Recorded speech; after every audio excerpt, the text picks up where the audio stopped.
전 세계에 태권도가 보급되지 않은 나라는 거의 없습니다. 국기 태권도, 지금은 국제대회에 나가면 전에는 우리가 1등을 도맡아 놓고 했는데 이젠 1등 하기 어렵습니다. 다른 나라 선수들이 훨씬 더 잘하기 때문입니다. 제가 일하던 칠레에서도 많은 도장들이 있었습니다. 내가 세운 그 학교에도 태권도부가 있었는데 그 사범들이 태권도를 지도하는 모습을 가끔 보았습니다. 분명히 칠레 사람이 하는데 한국말을 해요. 물론 서툰 말이죠. 잘해, 국기 대하여. 전부 한국말로 합니다. 그리고 인사하는 것도 꼭 한국식으로 하고요. 태권도는 전 세계 어딜 가도 똑같은 훈련 과정을 그들에게 줍니다. 그리고 한국말 사용하고 또 이렇게 공손하게 예절을 가르치는 것은 다 통일되어 있습니다. 이것은 바로 한국에서부터 전파된 태권도라고 하는 것을 보여주고 있죠. 세계 어디 가나 통하는 게 또 있습니다. 그건 바로 하나님의 교회입니다. 외국 사람을 처음 만나도 조금 대화하다가 예수 믿는 사람인 게 확인되면 대번에 마음이 땡깁니다. 얼마나 반가운지 몰라요. 전 여행을 많이 하기 때문에 이렇게 전혀 뜻밖의 자리에서 외국 사람을 만나고 대화하다가 그가 믿는 사람인 것이 발견되면 그때부터 친구가 되는 거예요. 얼마나 반가운지 몰라요. 그래서 간증을 하고 또 명함을 나누고 어떤 때는요 비행기 아니지만 함께 손잡고 기도합니다. 그리고 헤어질 때는 꼭 다시 만나자고 하고 초청을 받습니다. 이렇게 국적이 다르고 인종이 달라도 함께 만나서 서로 교제하게 되는 이유가 뭘까요? 그건 바로 우리 속에 계시는 성령님께서 동일한 마음을 주시고 동일한 기쁨을 주시고 소망을 주시고 비전을 주시기 때문입니다. 오늘 우리는 함께 모여서 함께 주님을 경배하고 있습니다. 오늘은 바로 2000년 전 보혜사 성령께서 이 땅에 임하신 것을 기념하는 성령 강림 주일입니다. 성령이 한 분이시기 때문에 전 세계 어디를 가든지 모든 그리스도인들은 서로 통하게 되어 있습니다. 한 소망과 한 목표를 가지고 살도록 해주십니다. 성령의 은혜에 사로잡힌 자는 전부 한 마음을 가지고 한 목표를 가지고 또한 한 비전을 가지고 땅끝까지 복음을 전하는 이 귀한 일들을 하게 됩니다. 초대교회 성도들은 모두 성령을 받은 다음에 한 마음이 되었습니다. 함께 모여 함께 떡을 떼었습니다. 그리고 그들은 신분 고하를 막론하고 인종을 뛰어넘어서 같이 교제하게 되었습니다. 뭐 존귀한 신분에 있는 사람이나 천한 신분에 있는 사람이나 다 하나가 되었습니다. 자, 그러나 성령은 하나 되게 하지만 바로 인간은 자꾸만 분리하려고 하는 속성이 있습니다. 초대교회 안에 갈등이 생기기 시작했습니다. 히브리파가 있습니다. 이것은 유대인들을 중심으로 모든 사람은 구약시대 제사를 그냥 드려야 되고 또 할례도 받아야 된다. 율법을 강조했습니다. 그리고 이방인 개종자들도 반드시 할례를 받지 않으면 안 된다고 말하는 히브리파가 있었습니다. 그것뿐 아니라 헬라파가 있었습니다. 이들은 헬라 문화권에서 살았던 사람들입니다. 예수를 믿고 난 다음에 그들은 주장합니다. 우리는 할례 받을 필요가 없다. 오직 믿음으로 구원받는다. 이 두 파가 논쟁하다가 그만 갈라지고 말았습니다. 선교에 대한 견해도 나누어졌습니다. 히브리파는 예루살렘에 모이게 해야 된다. 이게 바로 선교다. 이렇게 말하는 반면에 헬라파는 아니다. 땅끝까지 퍼져나가야 된다. 이렇게 서로 말하다가 완전히 마음이 나누어지고 말았습니다. 여러분, 인간은 별로 중요하지 않은 이유 때문에 서로 갈라집니다. 그러나 성령은 계속해서 교회를 하나로 만드는 역사를 진행하십니다. 히브리파의 거두인 베드로가 기도하다가 어느 날 환상을 보게 되었습니다. 하늘로부터 보자기 하나가 내려옵니다. 그런데 그 보자기 안에는 유대인들이 먹지 못하는 온갖 지저분한 생물들도 가득 차 있었습니다. 집어 먹으라. 아이고 주님, 이거 집을 먹을 수 없습니다. 저는 이건 절대 못 먹는 음식으로 배워왔습니다. 야, 내가 깨끗하다고 말한 것 네가 더럽다고 말하지 말라. 똑같은 환상이 3번 연달아 보인 다음에 문 두드리는 소리가 났습니다. 바로 고넬료가 보낸 사람이 왔습니다. 그를 따라갔습니다. 고넬료를 만났습니다. 이방인을 만나서 말씀을 전하고 기도하자 성령이 이방인에게도 임했습니다.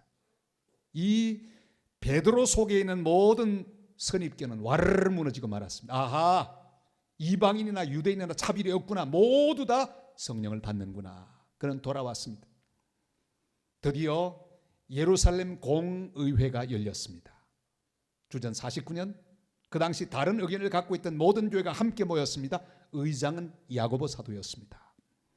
베드로는 일어나서 거기 모인 사람들에게 말합니다. 사도행전 15장 10절로 11절 말씀을 같이 보실까요? 그런데 지금 너희가 어찌하여 하나님을 시험하여 우리 조상과 우리도 능히 매지 못하던 멍에를 제자들의 목에 두려느냐. 그러나 우리는 그들이 우리와 동일하게 주 예수의 은혜로 구원받는 줄을 믿노라 하니라. 아멘. 베드로는 분명히 말합니다. 이 이방인 개종자들 이들에게 할례 받도록 하지 말자. 이런 짐을 메우게 하지 말고 오직 믿음으로 은혜로 구원받는 것 하나만 확실하면 그냥 우리가 소통할 수 있고 받아들일 수 있다고 말하고 있습니다. 드디어 의장인 야고보 사도가 결론을 내립니다. 사도행전 15장 19절로 20절이죠. 다 같이 읽습니다. 그러므로 내 의견에는 이방인 중에서 하나님께로 돌아오는 자들을 괴롭게 하지 말고 다만 우상에 더러운 것과 음행과 목매어 죽인 것과 피를 멀리하라고 편지하는 것이 옳으니. 그랬습니다. 교회는 다시 이 모든 것을 다 정리했습니다. 갈라진 의견이 하나로 뭉쳐졌습니다. 그리고 이젠 드디어 연합하게 되었습니다. 교회가 다시 하나 되고 연합하는 원리가 있습니다. 그 첫째는 교회는 진리 안에서, 복음의 진리 안에서만 하나가 될 수 있다는 사실입니다.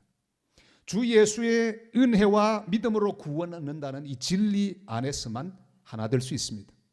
오직 성경을 하나님 말씀으로 믿고 그 은혜를 인해서 믿음으로 구원받는 것을 고백하는 이 땅의 모든 다른 교파, 다른 교회 다 모두를 하나님의 교회로, 형제교회로, 자매교회로 받아들여야 합니다. 이것이 중요합니다. 이 귀한 말씀, 이 귀한 복음의 진리 안에서만 하나가 될 수 있습니다. 그뿐 아니라 비본질적인 것에 대해서는 관용해야 합니다. 조금 차이가 나는 것 관용해야 합니다. 사도행전 15장 28절은 이렇게 말씀하고 있죠. 다 같이요. 성령과 우리는 이 요긴한 것들 외에는 아무것도 너희에게 지우지 아니하는 것이 옳은 줄 알았노니. 그렇습니다. 교회는 약간씩 차이가 있습니다. 옷 입는 것도 약간 달라요. 어떤 교회는요, 여자들에게 치마만 입히도록 하는 교회도 있습니다. 어떤 교회는 성경 번역을 보는데 반드시 흠정역 킹 제임스 버전만 사용하도록 하는 그런 교회도 있습니다. 전통이 다릅니다. 예배 형식이 다릅니다. 어떤 교회는 악기를 사용할 수 있고 어떤 교회는 악기를 사용하지 못하는 교회도 있습니다. 유악기파, 무악기파. 우리는 사용하는데 어떤 교회 가면 악기는 사용 못하게 되는 그런 교회도 있습니다. 차이가 있어도 우리는 용납하고 받아들여야 합니다. 어떤 교회는 물에 푹 빠지는 침례를 주는 반면에 어떤 교회는 확 물을 뿌리는 그런 세례를 받습니다. 여러분, 그게 중요하지 않습니다. 우리는 그리스도 안에 하나이기 때문입니다. 어떤 교회는 목사님을 목사님이라 부르는데 어떤 교회 가면 목사님이 아니라 사관님 이렇게 부릅니다. 구세군 교회죠. 군대 조직이기 때문에 거기는 세례식이라고 말하지 않고 입대식이라 그렇게 부릅니다. 조금씩 달라요. 어떤 교회는 기도하다가 기절하는 것이 아주 일반적으로 되어 있는 교회가 있습니다. 그걸 기절파라고 합니다. 또 비기절파도 있어요. 같은 교회 안에도 기도하다가 넘어진 사람이 있고 넘어지지 않는 사람이 있습니다. 잘못하면 이 둘도 서로 싸웁니다. 기절한 사람을 보고 저 사람은 좀 이상하다, 신비주의다. 기절 안 한 사람 보고 이 사람은 너무 뻔뻔스럽고 믿음이 없다. 서로 반목하는 그런 현상도 많이 생깁니다. 그러나 기절파나 비기절파나 그게 그렇게 중요한 것이 아닙니다. 차이점을 인정해야 합니다. 감리교, 성결교, 장로교, 침례교, 구세군, 루터교, 성공회, 복음교회, 순복음교회 이름은 어떠하든지 간에 모든 다른 차이들을 인정하고 용납해야만 연합은 이루어질 수 있습니다. 칼빈 선생도 비본질적인 것에 대해서는 서로 관용하도록 그렇게 부탁했습니다. 이렇게 교회가 하나가 되고 연합을 이루기 위한 이유가 있습니다. 그것은 바로 연합해야만 선교할 수 있기 때문입니다. 교회는 선교하는 일에 사랑으로 협력할 때만 세상 사람들이 그 복음을 듣게 되어 있습니다. 여러분, 선교지에 나가면 교파가 그렇게 중요하지 않습니다. 모두 협력합니다. 예루살렘 교회는 유다와 실라를 뽑아서 바울과 바나바를 협력하도록 보내었습니다. 연합하는 연합선교 전선을 구축했습니다. 제가 칠레에서 선교사하고 있을 때 저는 다른 여러 교파들과 함께 일을 했습니다. 저 가난한 사람들이 사는 산꼭대기 빈민촌에는 오순절 교회 목사님을 보냈습니다. 가장 어울리기 때문이죠. 저 평지에 있는 부자들이 사는 교회는 장로교 사역자를 보냈습니다. 왜? 그게 잘 어울리기 때문에, 지적인 교회가 어울리기 때문입니다. 이렇게 모든 교회가 함께 협력해서 복음을 전할 때 효과적인 선교를 할 수 있기 때문입니다. 제가 칠레 도착하고 얼마 안 됐는데 콜롬비아 여자 선교사 하나가 저희 집을 방문했습니다. 식사 대접 잘 했더니 기도합시다 그래요. 다 기도했는데 이 남미 사람들 뭘 잘 보아요. 아, 보입니다. 뭐가 보입니다. 집이, 큰 집이 보이는데 각 층에 여러 교파의 사람들이 쭉 모여서 지금 하나님을 찬송하고 있습니다. 하나님께서 목사님을 전 교파들이 함께 모여서 일할 수 있도록 그렇게 사용하실 것입니다. 과연 저의 사역은 그랬습니다. 주변에 있는 여러 초교파 목사님들, 성도들이 함께 모여서 주님을 찬양하고 복음을 같이 전하는 그런 귀한 일들을 계속 할 수가 있었습니다.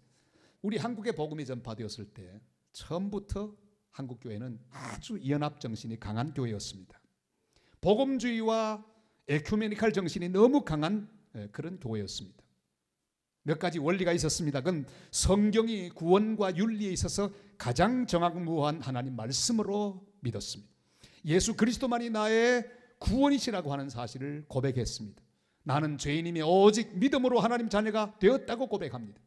이 구원받은 사람은 구원의 은혜에 감사하고 함께 선교하고 구제하고 봉사하며 정의를 실천하는 이런 원리를 가지고 있었어요.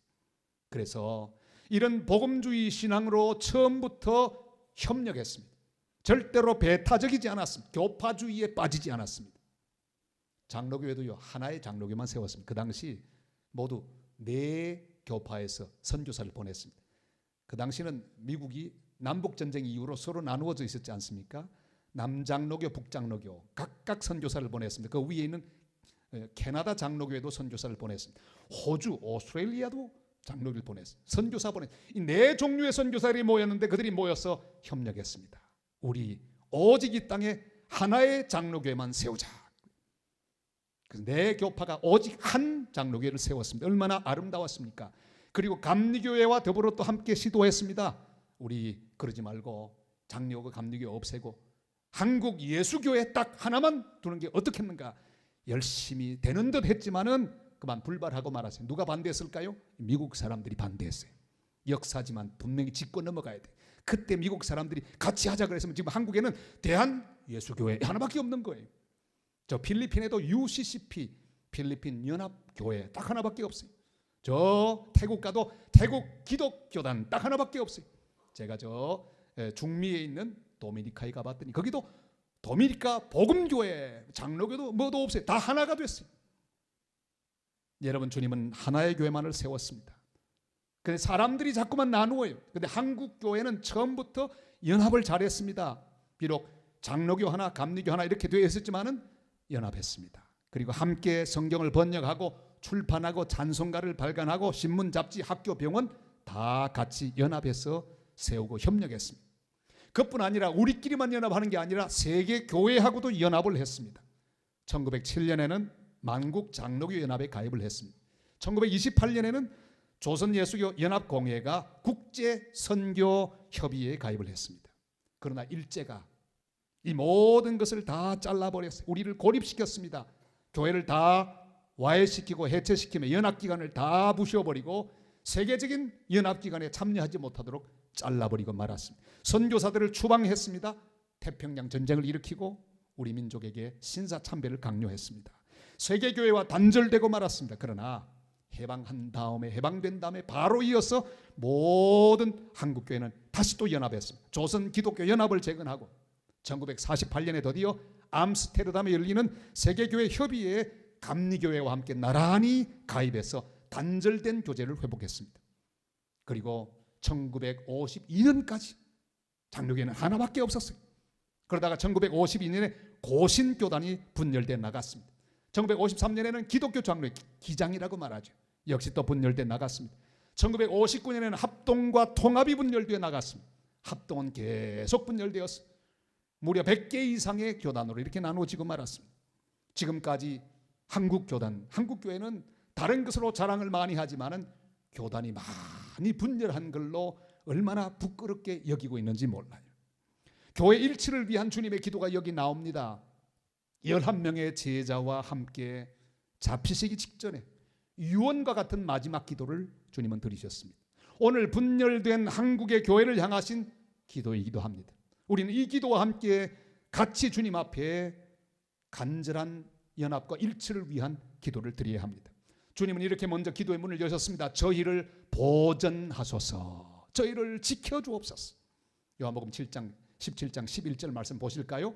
나는 세상에 더 있지 아니하오나 그들은 세상에 있사옵고 나는 아버지께로 가옵나니 거룩하신 아버지요 내게 주신 아버지의 이름으로 그들을 보전하사 우리와 같이 그들도 하나가 되게 하옵소서. 아멘. 주님은 지금도 하나님 우편에서 우리를 보전할 수 있도록 악에 빠지지 않도록 세속에 물들지 않도록 죄악에 빠지지 않도록 사탄의 시험에 빠지지 않도록 중보하며 기도하고 계십니다. 지금까지 우리가 살아온 이유가 바로 주님의 중보 기도 때문에 우린 여기까지 오게 된 줄을 믿습니다. 우리가 지금까지 멀쩡하고 건강하며 은혜 속에 살게 된 것도 지금도 계속해서 기도하시는 하나님의 중보 기도, 주님의 중보 기도로 인하여 은혜를 받고 있는 줄을 믿습니다. 무엇보다 주님이 하나로 세우신 교회가 온전히 하나의 교회로 남을 수 있도록 주님은 지금도 기도하고 계십니다. 처음 사랑을 잃지 않도록, 처음 열심을 잃지 않도록, 처음 순수함을 잃지 않도록 기도하고 계십니다. 2000년 전 오늘 이 땅에 오신 보혜사 성령은 오직 하나의 교회만을 세우셨습니다. 우리는 하나님의 교회를 오직 하나의 교회로 보존해야 합니다. 어떤 경우에도 교회 분열에 가담하지 마시기를 바랍니다. 교회를 분열시키는 것은 그리스도의 몸을 찢는 것과 마찬가지입니다. 우리의 순수한 믿음이 보존되기를 우리 주님은 기도하고 계십니다. 지금까지 우리는 은혜를 받고 여기까지 왔습니다. 우리는 주님의 은혜로 거룩하게 보존될 것입니다. 건강하게 보존될 것입니다. 아름답고 온전하게 보존될 것입니다. 주님께서 그렇게 지금까지 기도하고 계셨기 때문입니다. 하나님의 교회가 온전히 아름답게 보존되기를 주님의 이름으로 축복합니다. 여러분의 몸이 건강하게 보존되기를 축원합니다. 여러분의 가정과 가문이 아름답게 보존되기를 주님의 이름으로 축원합니다. 우리 교회가 주님 오실 때까지 하나의 교회로 온전하게 보존되기를 주님께서는 원하고 계십니다.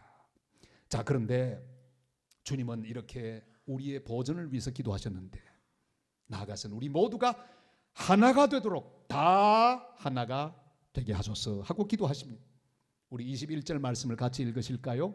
아버지여, 아버지께서 내 안에 내가 아버지 안에 있는 것 같이 그들도 다 하나가 되어 우리 안에 있게 하사 세상으로 아버지께서 나를 보내신 것을 믿게 하옵소서. 아멘.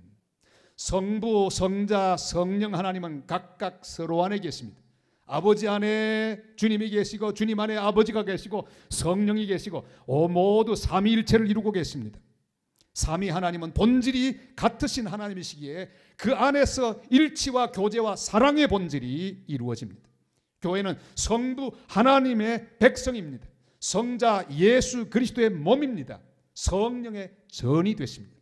하나님의 한 분이듯이 교회는 본질적으로 하나입니다. 하나님이 하나의 교회를 세우셨습니다. 하나님이 세우신 하나의 교회를 사람들이 지금까지 분열시키고 있지만 성령은 지금도 계속해서 하나 되게 하는 역사를 진행하고 계신 줄을 믿습니다. 하나 되게 하기 위하여 기도하신 예수님은 말로만 기도하지 않았습니다. 친히 자신의 몸을 들이셨어 십자가에 달려 피 흘리심으로 모든 성도를 하나 되게 하셨습니다. 하나님과 사람들이 하나 되게 하셨고 사람과 사람들이 그리스도의 십자가 안에서 하나가 되도록 만드셨습니다. 이게 바로 십자가의 의미가 아니겠습니까? 십자가 안에서 모든 사람들은 하나님과 화해합니다. 그리고 또한 십자가 안에서 교파가 다르고 성질이 다르고 문화가 다르고 모든 표현 방법이 달라도 하나가 되는 놀라운 역사를 우리 주님은 이루셨습니다. 여러분, 하나 되게 하는 일은 얼마나 힘든지 모릅니다. 얼마나 속상한지 모릅니다. 140개 나라 349개 교단 5,000명의 대표들이 금년 10월 30일 부산 백스코에서 함께 모이게 될 것입니다. 이 WCC 제10차 총회, 이것은 바로 우리 주님의 하나 되게 해달라는 간절한 기도를 구현하고 주님의 그 기도를 이루어드리는 놀라운 모임인 줄로 믿습니다. 이 일을 준비하면서 수많은 어려움을 겪었습니다. 저는 목회생활 30년 만에 이런 고통 처음 당했어요. 그렇게 숫자는 많지 않지만 세상에 얼마나 같은 형제들이 공격하는지 몰라요. 편협한 형제들이 막 공격하는 거예요. 그러나 그때마다 제 마음속에 일어나는 주님의 말씀이 있었습니다. 그래, 하나 되게 하기 위한 주님의 간절한 기도는 그 많은 일들 가운데 이 WCC 총회를 통해서 교회가 하나 되고 함께 기도하는 놀라운 그리스도의 몸을 이루는 복된 표현이 될 것이라는 생각을 하며 주님이 주시는 위로의 말씀을 저는 늘 기억하고 있습니다. 주님이 이렇게 말씀하시죠. 마태복음 5장 9절로 12절 말씀 다 같이 읽습니다. 화평하게 하는 자는 복이 있나니 그들이 하나님의 아들이라 일컬음을 받을 것이며 의를 위하여 박해를 받은 자는 복이 있나니 천국이 그들의 것이니라. 나로 말미암아 너희를 욕하고 박해하고 거짓으로 너희를 거슬러 모든 악한 말을 할 때는 너희에게 복이 있나니 기뻐하고 즐거워하라. 하늘에서 너희의 상이 큼이라. 너희 전에 있던 선지자들도 이같이 박해하였느니라. 아멘. 평화를 만드는 사람은 하나님의 아들이라 일컬음을 받을 것입니다. 하나 되게 만드는 하나님의 백성들을 주님은 기뻐하실 것입니다. 이렇게 교회가 하나 되어야 할 이유가 있습니다. 그것은 바로 세상으로 주님을 알게 하기 위해서. 주님의 교회 연합을 위한 세 번째 기도는 세상으로 알게 하소서, 그렇게 기도하셨습니다. 우리가 하나가 되어야 할 이유가 바로 여기 있습니다. 하나가 되어야만 주님 기뻐하는 선교를 할 수 있기 때문입니다. 그래 주님이 기도하시죠. 23절 말씀 다 같이 읽겠습니다. 곧 내가 그들 안에 있고 아버지께서 내 안에 계시어 그들로 온전함을 이루어 하나가 되게 하려 함은 아버지께서 나를 보내신 것과 또 나를 사랑하신 같이 그들도 사랑하신 것을 세상으로 알게 하려 함이로소이다. 아멘. 여러분, 교회가 서로 싸우고 분열되어 있으면 선교해도 세상이 그 선교를 받지 않습니다. 전도를 받지 않습니다. 전도를 하면요, 막 싸우는 교회가 전도를 하면 세상 사람들은 싸늘한 목소리로 이렇게 말할 것입니다. 너나 잘하세요. 여러분, 얼마나 안타까운 소리입니까? 어느 차 안에서 막 사람들이 싸우고 있었대요. 한 사람이 중간에 탁 들어서더니 그거 싸우지 마시오. 여기가 어디 교회인 줄 아시오.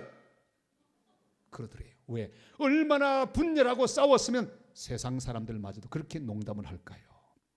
사랑하는 여러분, 세상은 분열된 가운데 살고 있습니다. 정당도 국가도 일터도 남북관계도 세계 정세도 모두 분열로 치닫고 있습니다. 오직 교회가 삼일째 하나님의 사랑과 교제 안에서 연합하고 일치할 때 세상의 소망이 될 수 있을 것입니다. 함께 손을 잡고 연합하여 복음을 증거할 때 세상은 우리 주님 예수 그리스도를 믿게 될 줄로 믿습니다. 제가 베트남에 방문을 했을 때 어느 재래시장을 이렇게 걸어갔습니다. 이야, 별의별 물건들을 다 팔더군요.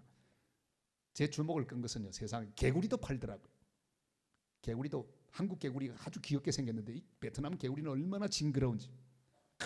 큰 눈이 껌뻑껌뻑한 개구리들이 전부 줄에 엮여 있어요. 다 한 마리도 빠짐없이 있는데 그 안에서 서로 밀고 땡기고 좋은 자리 차지하겠다고. 그러니까 개구리 한 마리는요, 밖으로 뛰어나가려고 막 땡기니까 밖으로 나가니까 혼자 갈 수 있습니까? 막 땡기는 거예요. 그 뒤에 있는 개구리, 밑에 개구리 막 끌려가면서 잡아 당기니까 나가려고 하는 개구리 나가지도 못하고 다시 들어가서 거기서 그냥 복작복작대고 있는데 보고 있으니까 시상이 떠올랐어요. 그래서 제가 이 수첩을 꺼내들고 이렇게 적었습니다. 꼭 잡혔다. 도망칠 길은 없다. 나는 네게 묶였고 너는 내게 묶였다. 뛰지 마라. 내 발 땡긴다. 우리는 모두 공동 운명체. 여기서 함께 팔릴 때를 기다려야지. 누가 우리를 사갈까? 어느 솥에서 우리 함께 익어갈까? 그때까지 잠깐 남은 우리들의 마지막 시간, 너무 숨 헐떡이지 말고 조용히 기다리자.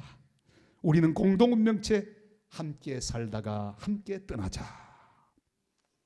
여러분, 주님은 우리를 부르셔서 성령의 줄로 함께 묶어주셨습니다. 보이지 않는 사랑의 줄이 우리를 다 묶고 있습니다. 이 땅의 모든 교회를, 한국의 모든 교회를 주님의 사랑의 줄, 성령의 줄로 다 묶고 계십니다. 나 혼자 살려고 해서는 안 됩니다. 나 혼자만 똑똑하고 착하고 의롭고 너는 틀렸다고 정죄해서는 안 됩니다. 왜? 줄이 똑같이 묶여 있으니까. 우리는 같이 잘 돼야 합니다. 같이 살아야 합니다. 같이 사랑과 선행을 격려해야 합니다. 서로 공격해서는 안 됩니다. 우리는 함께 사랑과 성령, 그 귀한 은혜를 나누면서 세상에 보내신 하나님 뜻을 이루며 함께 복음을 전해야 합니다. 같이 경쟁하지 말고 비교하지 말고 복음을 전하다가 주님을 함께 맞이하는 복된 하나 되는 성도들 되시기를 주님의 이름으로 축복합니다. 사랑하는 성도 여러분, 한국교회는 처음부터 복음주의 전통과 주님의 기도에 입각한 에큐메니칼 전통을 지켜왔습니다. 복음을 전하는 일과 성도가 서로 교통하며 일치를 유지하는 일은 다 교회의 사명입니다. 교회는 복음 진리 안에서 일치를 추구하고 서로 다른 관용하면서 모든 일에 사랑으로 대화해야 합니다. 세계교회사에 영원히 기억될 세계교회협의회 WCC 제10차 부산총회는 하나님이 우리 한국교회, 특별히 부산에 주신 축복입니다. 세계교회는 세계교회 안에서 공교의 일원으로 부흥의 불이 꺼지고 있는 이 세계교회에 다시금 활활 타오르는 부흥의 불길을 지펴주는 우리 한국교회가 될 수 있기를 바랍니다. 그리고 세계교회가 가진 여러 경험들을 함께 배우는 그런 기회가 될 수 있기를 바랍니다. 예루살렘 공의회처럼 전체가 다 함께 모여서 주님이 기뻐하시는 좋은 결론을 도출해낼 수 있도록 기도하십시다. 지구상의 유일한 분단 국가인 우리 대한민국이 평화 통일을 이루는데 세계 여러 교회의 관심과 기도가 크게 도움이 되는 총회가 되도록 기도하십시다. 무엇보다 우리나라의 갈라진 교회 일치를 위하여 주님께 함께 기도하십시다. 주님은 이 기도를 들어주실 줄을 믿습니다. 우리 모든 교회가 함께 주님이 교회 일치를 위해 드리신 기도와 함께 우리 주님 앞에서 WCC 제10차 부산총회가 성공적으로 이루어져서 한국교회와 세계교회의 일치를 이루고 부흥을 가지게 하는 놀라운 열매를 맺는 그런 일을 위하여 기도하고 참여하고 협력하는 하나님의 거룩한 백성들 다 되시기를 주님의 이름으로 축원합니다.